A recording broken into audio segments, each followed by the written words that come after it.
Welcome to another episode of Singapore's Real Estate Explained, where we actually break down bite-sized information as well as new launch analysis. So today, we're at part 2 of Lentor Hill Residences. Part 1 was, I hope it wasn't too dry, but part 2, we'll be looking at the comparative analysis, mainly between the new launches as well as the resale in the area. You know, when we look at a new development that's upcoming, we always look at the pricing itself, as well as how does it compare to surrounding launches. Because, you know, upcoming new launches would then be the new benchmark in the area, whereas, you know, your resale would then be kind of like your competitors for people who are looking for a bigger area. So then today we'll dive a little bit deeper into the numbers for the resale as well as the new launches. And I hope it won't take 40 minutes and above. So yes, without much further, let's keep it dive as into short it. as we can. All right. Okay, so without much further ado, let's take a look at one of the new launches that launched, and there's actually only one comparative, which is Lentor Modern. So the break-even price of Lentor Modern is 1,933 per square feet. And if you really look at the launch price, okay, on average it's around close to 2.1 per square feet. And this was a development that did pretty well over the launch weekend. Yes. So 84% sold. Yes, indeed. And up to now, it's 90.25% sold. So you can see most of the one bedder is sold out. Left one last unit. Okay, two bedder is completely wiped up, which I show a strong demand for two bedders there. Three beds, okay, there's around close to mostly sold, left 44 units. And four bedder is about the same percentage sold, left 14 units. So it's a pretty huge sell.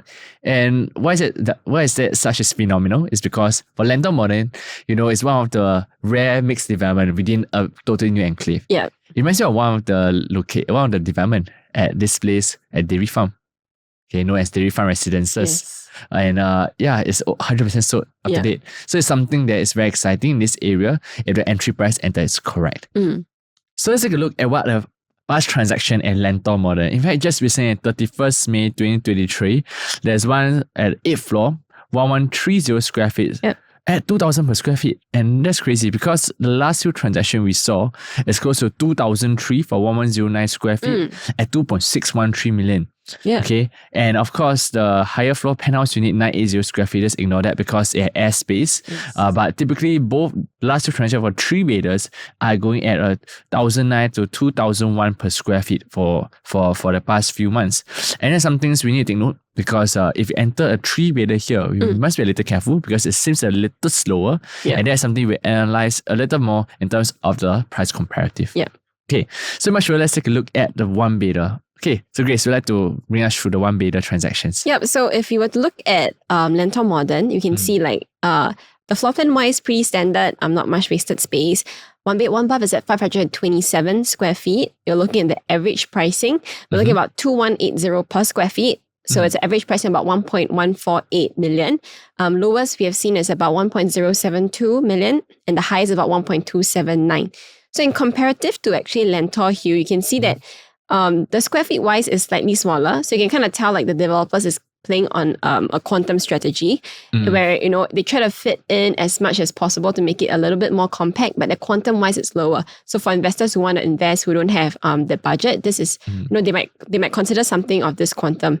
So quantum wise is also in other words for price. So they will try to play, although the smaller size unit, they hope to enter, although a high PSF, but the starting price is lower. So that's something that some people capitalize on. But as usual, for one bedder, we usually don't recommend buyers to buy. Because maybe you can buy something at the resale market at a better value, in fact. Next, let's take a look at a two-bedroom over here. Okay, so you have Lentor Modern and Lentor Hill. Lentor Modern have two different layouts. One is a two-bed, one bath, 678 square feet, and a two-bed, two-bath, 732 square feet. And for Lentor Hill, it's 689 square feet. There's only a two-bed, two-bath dumbbell layout. So it's quite similar. If you look at the layout, the only difference is this flexi room over here. It's like a storeroom, like a flexi room or like kind of 2+ study or that kind. But typically, it's considered like a store area. And for this, okay, if you look at Lentor Modern, once again, the lowest is 1.352 million up to 1.678 million, average around 1.468 million. Okay, that's a two-bed, one bath. And typically for a two-bed, two-bath, the starting price is 1.479 million up to 1.8 million even, which is crazy. You can get this price at even Marina area, and 1.6 million on average. So there's some things we need to take note. Because when it comes to looking at this pricing, once again, you're playing on quantum play. Yep. Where 689 square feet, starting from, although 2.1 maybe, there's something we project. It could be lower, in fact, 1.481 million, which could be average price even for a 2-bed 2-bath, but at times you're actually selling lower than that of a Lentor Modern 2-bed 1-bath for average price for some of them. So it's something that we need to be very wary about. We need to be more particular about. Because that's when you can outplay in terms of quantum wise rather than just looking at PSF alone. And I think by looking at the layout wise, for the dumbbell layout, they are pretty similar. Yes, you do get a smaller dining area. Where the one in Lentor Modern can actually fit like a 6-seater maybe, but the one at Lentor Hill will then be able to fit a 4-seater. But in terms of the overall layout, not too much of a difference besides the flex, which is the small little study area at the side. So if you're someone who don't really need this small little space, then the one on the right at Lentor Hill, this layout might be a more suitable one for you. Yes, in fact, and this is done by Guocoland once again. So you know, they may not price to kill their own self. And that's something we need to also keep in mind about the pricing strategy that they may use in order to push. And in fact, I also foresee a full sell for 2-bedder on launch day. I won't be surprised. All right. So next, let's take a look at the 3 bedrooms. So 3-bedroom, the layout wise is pretty similar, just slightly smaller for the Lentor Hill. One is 969 square feet for Lentor Modern on the left, and for Lentor Hill is 957 square feet. So lowest is starting from 1.82 million. Okay, highest is 2.242 million. So average 1.969. And it's something is very palatable quantum wise. People may still want to consider entering into for 969 square feet, but it's almost fully sold out. And we also kind of noticed that, for 3-bedders, then the developers didn't do too much of a compact difference as compared to Lentor Modern. I think in that sense is because, for 3-bedders, usually you're looking at the potential buyers as being family, and usually family, their main concern would then be space. So I think in this case, the developers did take into consideration this fact, and that's why for the 3-bedder, they're kind of pretty similar in their sizes also. Yes, indeed. And one thing to take note is you can notice starting lowest is 1,008. So there could be a chance that they'll price it because it's the same developer. It's just like they're selling 2,000 units in the area and just thinking how they want to play around to make sure the financial balance sheet is strong. But you can see they have quite huge confidence in the area. So this is 2.1 is saying we could be average even. There's something we guessing, but in fact, a 3-bedroom may start from even 1,008, 1,009 per square feet, and they want to move this, considering the fact that Lentor Modern, the 3-beds are not fully sold out yet. So these are some things that, in terms of quantum play wise, you may still outplay Lentor Modern. So maybe just a little bit of curiosity over here. If you were to say that 3-bedder, in terms of the layout wise or pricing wise, would you go for like Lentor Modern or something newer like Lentor Hill? Yes, Grace, that's a very, very interesting question. Which for me, if we say the price is the same, or even I would foresee the price of Lentor Hill, something launch will be lower than Lentor Modern, then I will consider Lentor Modern if I were in their shoe back then.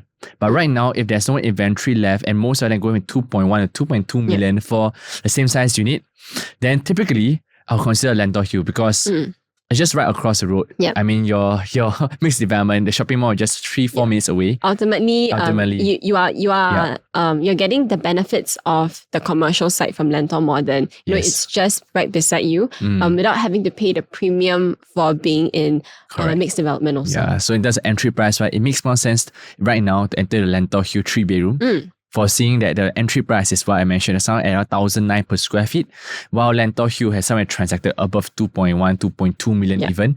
And these are times where we're able to hedge on this benefit and not go into the hype of no mixed development, which you don't see sometimes much profit gains for some of the units I bought there.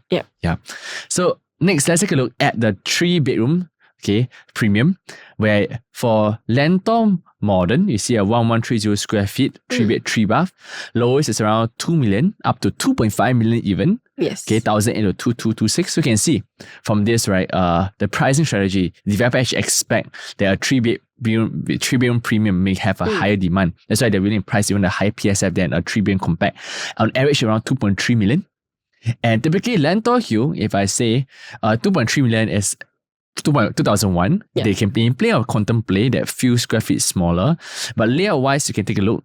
The difference is very minimal. The only difference you can think about it is that Lentor Modern has a bigger has a slightly bigger hallway, and there's also a small study room over here. Yep. For 130.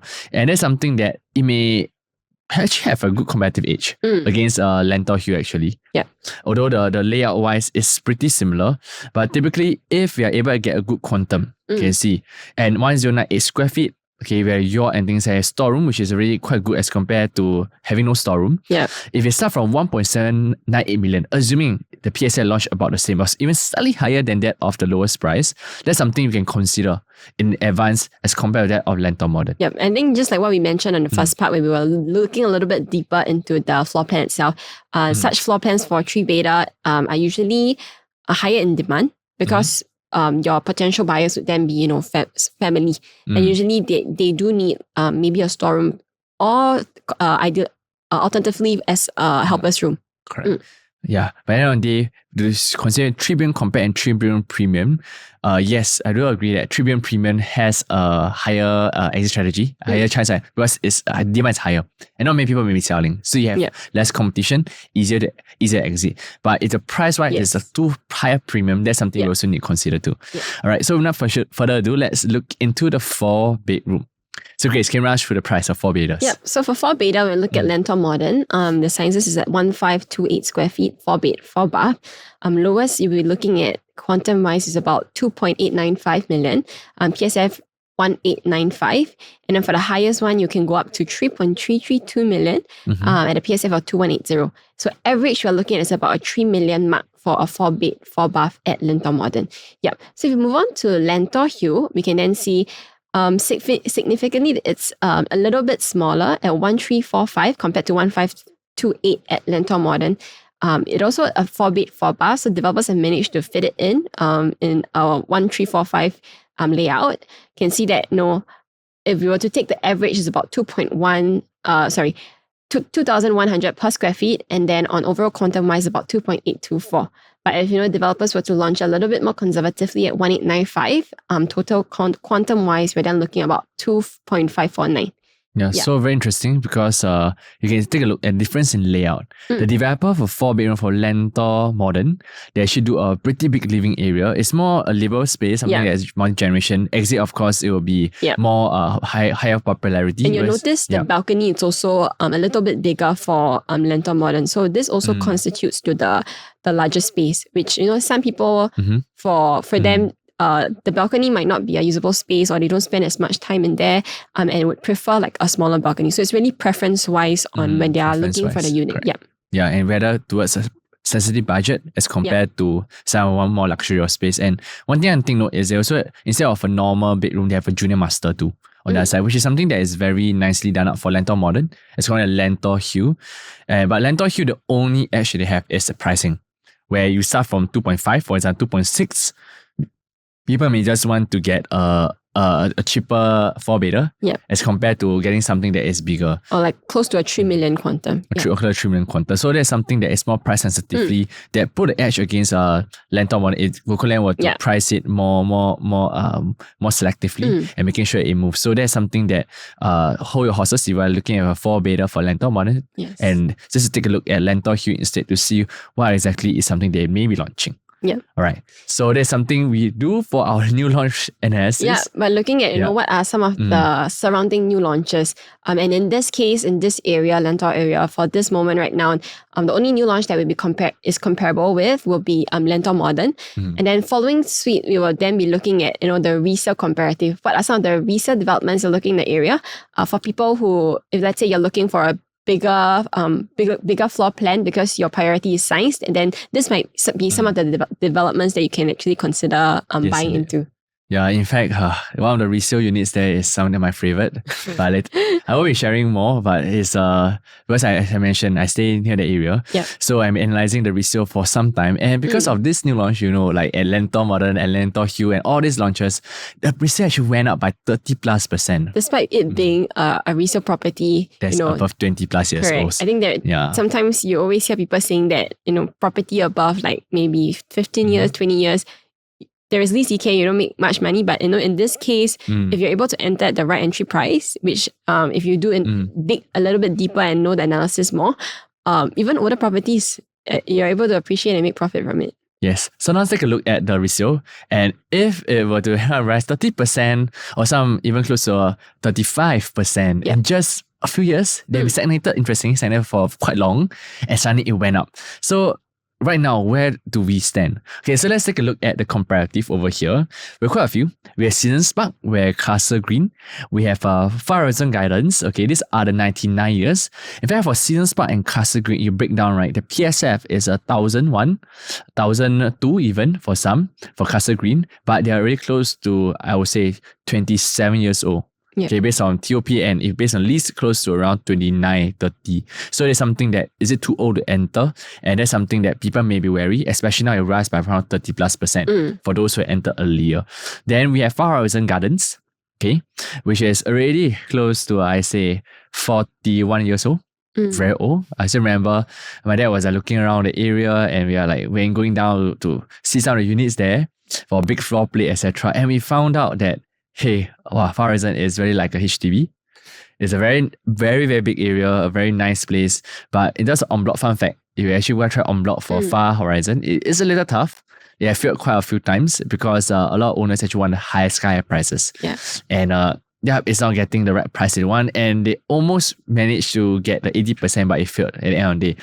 And to want to go to en bloc again, the area, honestly, in the next 10 years, it'll be tough.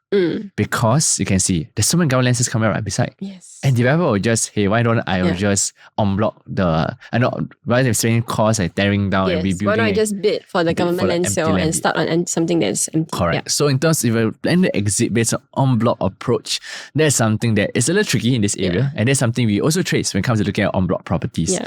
Okay. But we'll run through that a bit deeper later in terms of comparative. But for Far Horizon, because it's so old already, and you're going at 1,000 per square feet, which is similar as something that is newer like Castle Green and Seasons Park, because of the en bloc hype. That's another thing that en bloc wise, I need to calibrate a bit further in terms of the right entry price to see whether it makes sense to en bloc. And next, we have Nuovo, which is the EC. Okay, and it's basically since 2001, on average around 1,001 per square feet.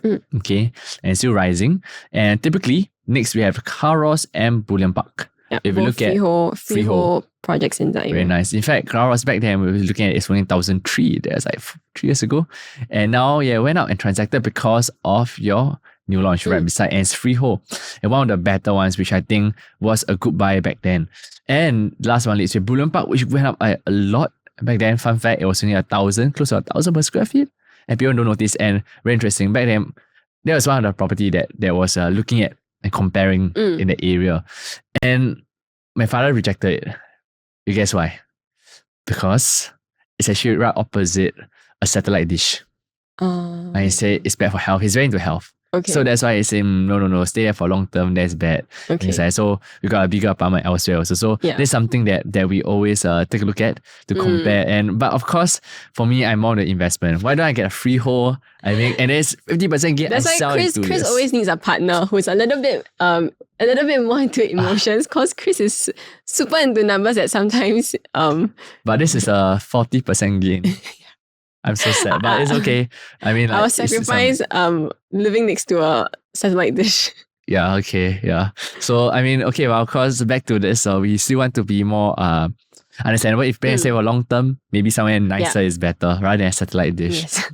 But and also location-wise, Bullion Park, fun fact, is also quite far, a little far away from your Lentor MRT. So that's a comparative you can consider in terms of own stay needs.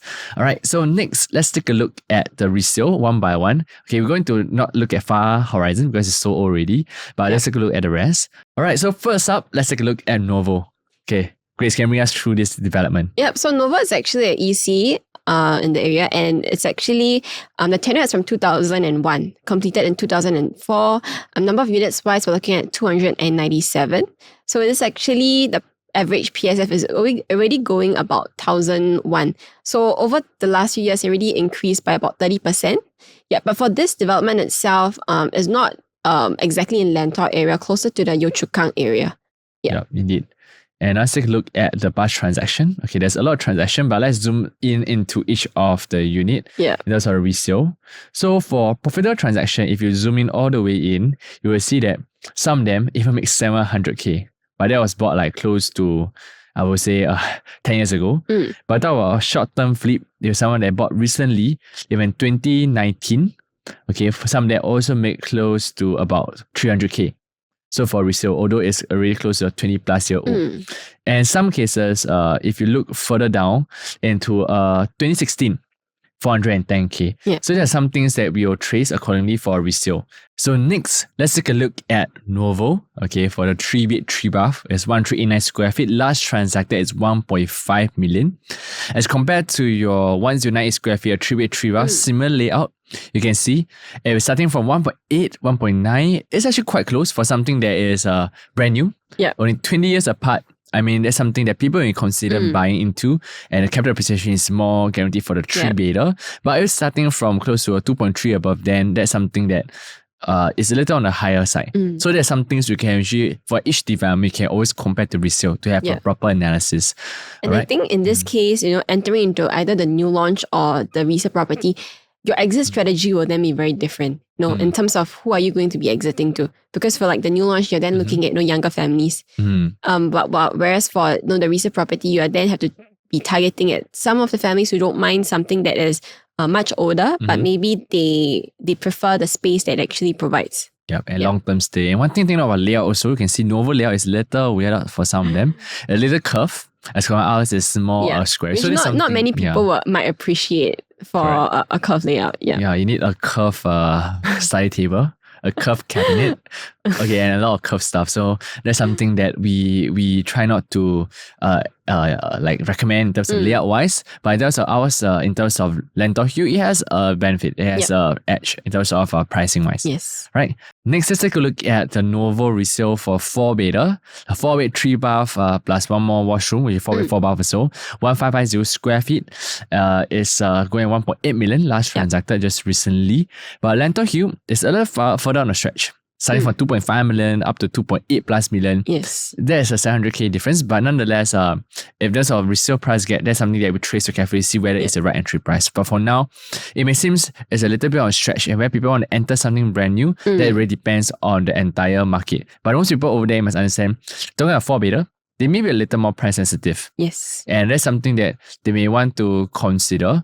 But nonetheless, we don't fall short of some of the buyers, although it's an OCR region, but it's still a landed enclave. Yeah. So there's a silver lining. Silver lining where basically these landed buyers will come downgrading, they want a big unit, they may end up considering something that is domain newer, something bigger, and they have more budget to play with. Right.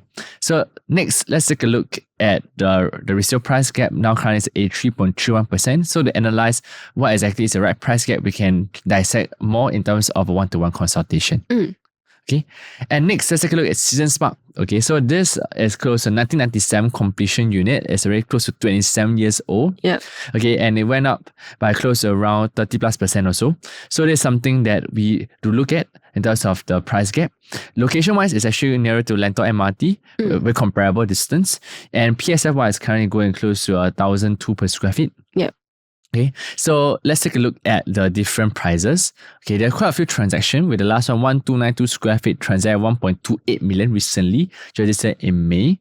Okay, but in terms of the pricing wise, let's take a look at the profit. Okay, some of them you can take a look.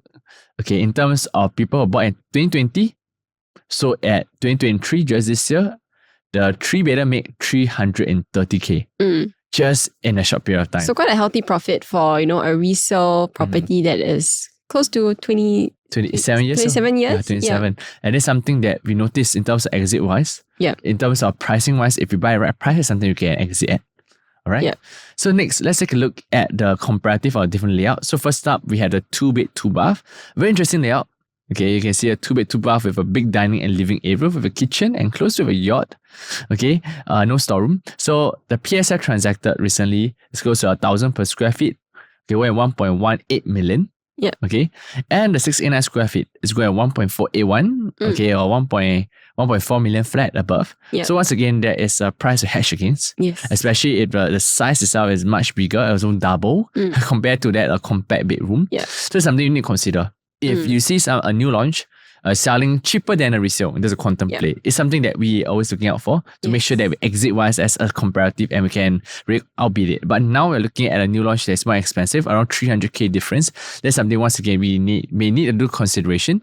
But as long as the entry price is right, and their future land bid to hedge against, we are always excited to see how can we make a profit from a two-bedder instead. Yes, and I think when looking in the resale, because of how big these floor plans are, there's a lot of creative ways to play around it also. If you understand a little bit more on how co-living actually works, investors do buy into such older properties because the rental yield, there is more freedom on more play in how you actually want to increase the rental yield for investment purposes also. Yes, indeed. Okay, so next, let's take a look at the three-bedder. So the three-bedder here is 1249 square feet, slightly bigger, closed at 1.28 million.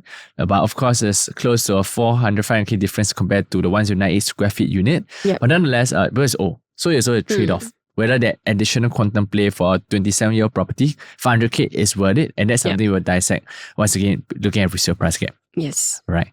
Now let's take a look at a 4-bed 3-bath unit at Seasons Park. So typically by itself, you can see large transaction 1.95 million. Okay, 95 square feet. But this is a unit with PS. Yeah. Okay. And typically the size is bigger, but it's older.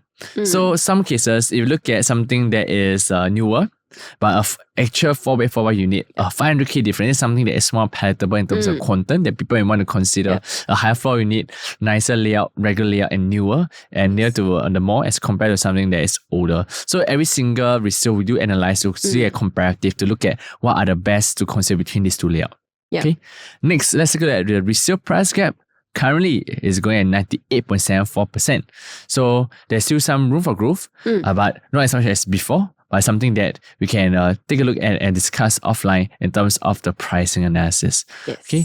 Next, let's take a look at Calrose, which is a freehold property within this 99-year enclave. So something that's very interesting within all the 99-year enclave, right? This one is a freehold property. Completion was in 2007, 421 units. So for the PSF wise, it also went up, from somewhere around 1,002 to about 1,007, so close to 30% also. So maybe Chris, want to share a bit more, how does it affect in terms of entering into a freehold property where, your neighboring developments are all 99 years? Very good question. So, of course, it presents as like something of a rare commodity, a rare asset to have because freehold when 99 year, you just stand out by itself. So the value will hold and not just appreciate over a longer period of time. But I noticed for the past 10 years, it has been quite stagnated before it started shooting up in 2021. Okay, so there are some things that you need to take note about freehold. Freehold, the key thing is people don't resell. So very little transaction in the area. So only if there is a huge uplift in terms of pricing, if there's a launch that come out at a certain new benchmark pricing, a lot of these freeholds tend to stay stagnant for a long time before appreciating. But one thing I always give a look at, as long as the entry price is right for the freehold, at the right price, we can be able to enter and hold long term to really benefit. The longer it holds, the higher value it gets. This is in the long term run. So of course, we always say that there's freehold premium. Yes, some people are looking to enter at a higher price, but you need to understand also with the age of the property, there are a lot of people that also prefer a newer property where maybe it could be a 99-year leasehold. So it always boils down to how much premium are you then paying to enter into this freehold property, so that at least when you exit, you know where your strategy is. Yes, indeed. And one thing to note about a freehold, if you look at this particular unit, the highest floor is actually out of the 5th floor. So it's a low rise as compared to a high rise, Lentor Hill, Lentor Modern. So there's another benefit that you get at a high rise area that can actually look down. But there's on block wise, as I mentioned, maybe this is a good long term property if the price is right. And you're not looking at short-term flip. But when it comes to exiting to en-bloc, that is something that is a very long-term run because developer to en-bloc a big plot of land, when there's a lot of 99 land plot coming up, that's something they may be a bit worried about. And they may go for a land plot that is right beside rather than just a freehold property nearby. So there's something that we do consider when it comes to en-bloc strategies. Now let's take a look at the profit margins for the Calrose. If you look at profitable transaction, it's crazy. Very, very healthy. Yeah, if you zoom in all the way, you can see there are some at going at 1.2 million, 1.4 million for those who bought at 2009 even. And of course, some at 2007, Okay, but a big 3-bedder also make us 600K just in 4-5 years. It's crazy. And that's why, because if you buy into a good freehold enclave, right entry price at 1,000 per square feet back in 2007, wow, there's something that you can't even get a proper unit. So there are some things that we look for some of the units to hatch. Is there a price that people have missed out in the past 2-3 years and your project to grow in the future? And even now, it went up to 1,007 per square feet, a whole bit longer. So there's some things that we do reckon for our clients. But typically, let's take a look at a different layout. So for Calrose, the 2-bed, 2-bath last transacted is 1,004 per square feet, 1.452 million. In fact, quite some time ago. And in fact, as compared to a 689 square feet, 1.481 million for a leasehold, brand new. There's something that's quite comparable, I presume. But yes, it's a freehold, but yes, it's older. So it's always something that we look at to compare for. How do you balance it out in terms of considering the age as well as the low tenure? Correct. And they find the intrinsic value of this new launch you're looking at.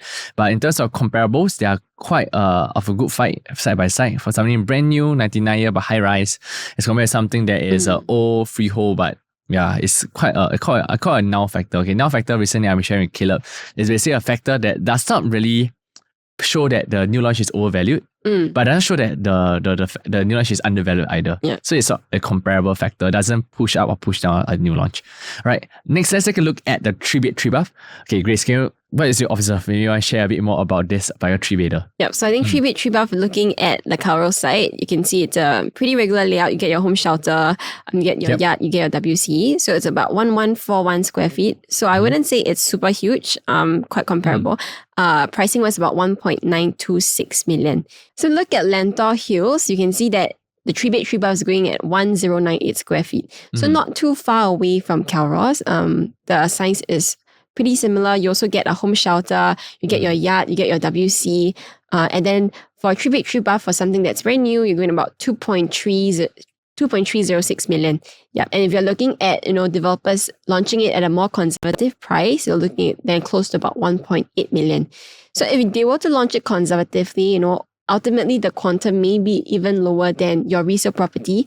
Of course, considering the fact that, the resale, it's a freehold, then there should be some premium on top of it also. Yeah. Once again, it's something that launched it quite attractively to actually hedge against the freehold units that's older, almost like 15, 16 years older right beside. And that's something that there's a form of exit when it comes to exiting for a bigger 3-bed, 3-bath if you were to buy the entry price. I think what I noticed is that, for Lentor Hills, their layouts are mainly quite functional, not much wasted space, very squarish, which is something that, buyers like to buy into instead of something with, long corridors or awkward spaces around. Indeed, very true. Next, let's take a look at the 4-bedroom. Okay, 4-bedroom, 3-bath. Over here, we have a washroom, 1.42 square feet. Last transacted just in April, 2.47 million. Very recent. And just as we're saying, we have an interesting layout over here. We have a curved balcony, curved bay window. Yeah, not only in the master bedroom, we have it in the second bedroom also. Yeah, so it looks like a nice way to have a tea party. And just admire your wardrobe and admire your finishing. Yeah, so I guess for this kind of layout, it then boils down to preferences, because I think, not everybody is buying it for investment. Some of them are buying it for, own stay purposes. And they do enjoy, such space where they have a little bit more creativity on what they can do with it. All right, and as compared to the Lentor Hill, the 4-bed, 4-bath, it's at 2.54 million. Yep. And it's quite comparable. I mean, the Calrose doesn't, once again, I call it the null factor, NULL. It doesn't really lift the price of Lentor Hill, doesn't really depress the price of Lentor Hill either. Yep. So, it's something to take a look. And let's take a look at the resale price gap. It closed up quite a bit, 20+%. Even factoring the freehold premium, you can see it went up by quite a lot in the recent years. And that's something that we always be observing for some of the resale in the area. Okay, last but not least, let's take a look at the last candidate on the list, which is Castle Green. Yep. All right, so for this resale, okay, it is 39,000 square meter land, very big plot of land, okay, close to 27 years old, quite similar Seasons Park, okay, and in fact, the lease is slightly older than Seasons Park, okay, very close to a 30-year-old lease. And in terms of number of units, it's quite decent. Units that's close to 600 plus units, okay, and the price went up by almost close to 20+%. Okay, and using this, let's take a look at the last few transactions. Yep. Last transacted just in April this year, 1,400 square feet unit transacted at close to 1.68 million. Okay, so in terms of returns, okay, let's take a look at the profitable transactions. The price wise, if you scroll in, you can see. Okay, if you look at a recent transaction, let's look at something about 2019, 2018. The price went up by close to 400k for a 3-bedder. Yeah, 1173 square feet. Yeah, and something like 2019, January, a bit down, you can see some make around 280k. So it's something that we do trace in terms of the price gap to take a look at what is the price. Next, let's take a look at Castle Green 2-bedder. So last transacted a 2-bed 2-bar 947 square feet, transacted 1.108 million. 1170 per square feet. Once again, similar season spark, and compared to the 2-bed 2-bath here, going 1.481 million. It seems like there's still a gap to catch up in terms of the pricing contemplate, because this is slightly a much bigger unit. As compared to that of your. So 947, almost close to a new launch 3-bedder. Yes, indeed. And that's something that you need to take a look and compare to, especially if the layout is versatile. Alright. Next, let's take a look at a 3-bed 3-bath unit for Castle Green. 151 square feet, 1.25 million. In fact, just slightly bigger than your Lentor Hill Residences, 109 square feet. But the price difference is close to 500k. I think it's a similar trend that we've been seeing, for like resale properties. For 2-bedder, we do see a huge difference in the sizes, but for when you go up to a 3-bedder, most of their sizes are pretty comparable. Yes, indeed. And the price wise, this is almost 500-600k difference. But typically, we must once again look at something. Are you considering something at 30 years old, but it's 600k cheaper, or would you rather buy something that is much newer at 109 square feet? So it's something that we do very scrutiny. But in terms of this comparative, the gap is slightly wider. But typically, when it comes to buying a new launch, once again, compared to 30-year resale, at times you mainly need to look at the upcoming land bids for a better comparative. Alright. Last but not least, let's take a look at the 4-bedder. The 4-bed 4-bath 1410 square feet. Okay. Last transacted, it was at 1.64 million. And as compared to something 30-year newer, it's 2.549 million. And as I mentioned, at times you can't really compare directly for something old and new, but rather look at new land bids, they could be better comparative. But nonetheless, it's something we can hedge against to take a look to really see whether this pricing wise for 30-year property may be worth considering. And it's something we can discuss more for a one-to-one consult instead. So I think ultimately, if you're someone who's looking in the area and you have a budget that you're working at, the resale options that we've shared could be an option that you're looking at. In terms of the bigger sizes. But if you're someone who wants to explore a little bit on the newer developments in the area, then feel free to reach out to us so that we can do a proper analysis to see, what are the developments or new launch that will be suitable for your portfolio. Okay, we are new or old, that's something we always do for our client to make sure that the entry price entering is really below intrinsic value. Yes. Alright, so last, let's take a look at resale price gap. Okay, it closed up quite a bit. Okay, now went up by around 25-30%, so 74% gap. So this is something just to let you are updated in the resale and launch market. And that's all. I know this session is even more drier, going deep on the numbers, but I hope that you really love it because we want to be in-depth rather than just scraping the surface and say amenities or like Lentor Hill versus your other property. How does it like which one we prefer and being more nuanced. But for us, we look into the numbers, go deep into the exact figures so that we can give a bird's view of what. So I think besides comparing development to development, right, it's sometimes important to look at the layout also, because if you are looking to enter into a 3-bedder or a 2-bedder or a 4-bedder, then the strategy could be very different from you in selecting a unit. Yep. Okay, great.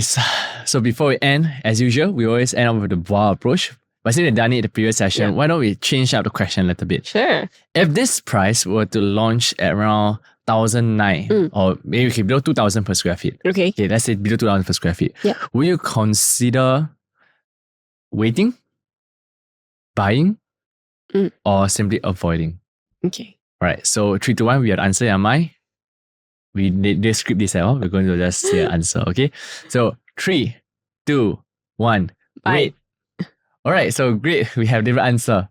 Grace, why buy? Yeah, I think if you're looking at 1,009 per square feet with the break even being at 1,820, and with upcoming new launches at a higher break even pricings, I think being at 1,009, you are we are under 10% of the developer's profit margin, which I think it's a pricing that we can consider entering as compared to, the older developments where, the price gap might not be then that huge as compared to a 20-plus-year-old development. Yeah. Very good. In fact, for myself, why I say wait, just to spice it out a bit, is because at times we look at what kind of bedroom you're entering at. And the pricing is like 2,000, low 2,000, or for a 3-bedder, when you know that the price should actually be lower, considering that the demand take up of the area for 3-bedder hasn't been that high. For some of the PSL that's going at higher, we are able to price it more sensitively. So it's always waiting.